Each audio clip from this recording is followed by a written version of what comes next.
হে everyone, আসসালামু আলাইকুম। Welcome to my channel.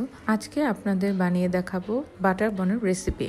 ছোট বড় সবাই আমরা এই খাবারটি পছন্দ করে থাকি। চলুন তাহলে দেখা যাক কিভাবে এই খাবারটি তৈরি করতে হয়। এখানে লাগবে 4.5 কাপ ময়দা, 1টি ডিম, 1.5 টেবিল চামচ ইস্ট, হাফ চা চামচ বেকিং সোডা, স্বাদ অনুযায়ী লবণ, হাফ কাপ গুঁড়া দুধ, 3 টেবিল চামচ চিনি আর ঘি লাগবে 2 টেবিল চামচ। এখানে আমি 1 কাপ কুসুম গরম পানি নিয়েছি। এই কুসুম গরম পানির মধ্যে ইস্ট, লবণ, বেকিং সোডা, চিনি সব একত্রে ভালোভাবে মিশিয়ে নেব। মেশানো হয়ে গেলে গুঁড়া দুধ অ্যাড করব। গুঁড়া দুধ দেওয়ার পরে এটিও ভালোভাবে মিশিয়ে নিতে হবে যেন দলা পেকে না থাকে। এখন ডিম ভালো করে ফেটে দিয়ে দিব। ডিম দেওয়া হলে এখন অ্যাড করব 2 টেবিল চামচ ঘি। হাত দিয়ে একটু নেড়ে ঘিটা মেখে নিব। এখন আস্তে আস্তে ময়দা অ্যাড করব। ময়দাটা খুবই সফট হবে, ভয় পাওয়ার কিছুই নেই। এটা যখন মাখানো হবে মাখতে মাখতে তারপর এটা দলা পেকে যাবে। আমি প্রথমবার যখন ইস্ট ইউজ করেছি এরকম ভয় পেয়েছিলাম, তো ভয়ের কিছুই নেই।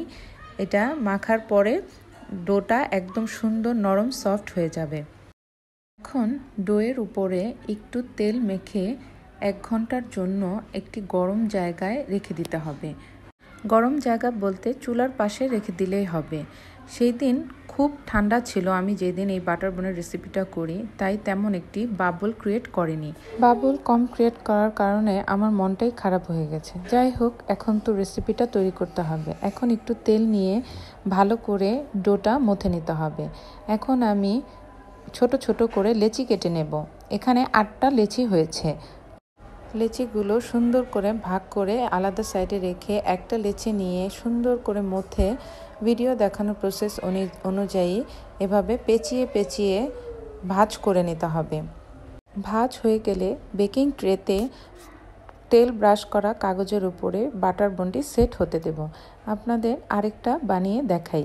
এভাবে একটু মাঝখান থেকে পেঁচিয়ে নিতে হবে, তারপর উল্টিয়ে অপর পাশটা মিলিয়ে দিতে হবে। এই হয়ে গেল আমার বাটার বন। এখন সুন্দর কালারের জন্য একটা ডিম ফেটে তার উপর ব্রাশ করে নেব। এই ডিম ব্রাশ করার কারণে একদম দোকানের মতন কালার আসে। এটা দেখে কেউ বুঝবেই না যে আমরা ঘরে তৈরি করেছি, মনে হবে যেন দোকান থেকেই কিনে এনেছি। ওভেনে আমি 160 ডিগ্রি সেলসিয়াসে বেক করে নেব। দেখেন কি সুন্দর কালার হয়েছে আর সফট হয়েছে। এখন মাঝখান দিয়ে কেটে ঠান্ডা করে নেব।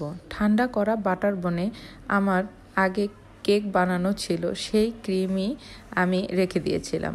সেই ক্রিমটাই এটার ভিতরে অ্যাড করব। ঠান্ডা হওয়ার পরেই ক্রিম অ্যাড করতে হবে, না হলে ক্রিম গলে যাবে। গরম অবস্থাতে বাটার বন কোনো মতেই দেওয়া যাবে না। তৈরি হয়ে গেল স্বাস্থ্যসম্মত সুস্বাদু বাটার বন। এই ছিল আমার আজকের রেসিপি।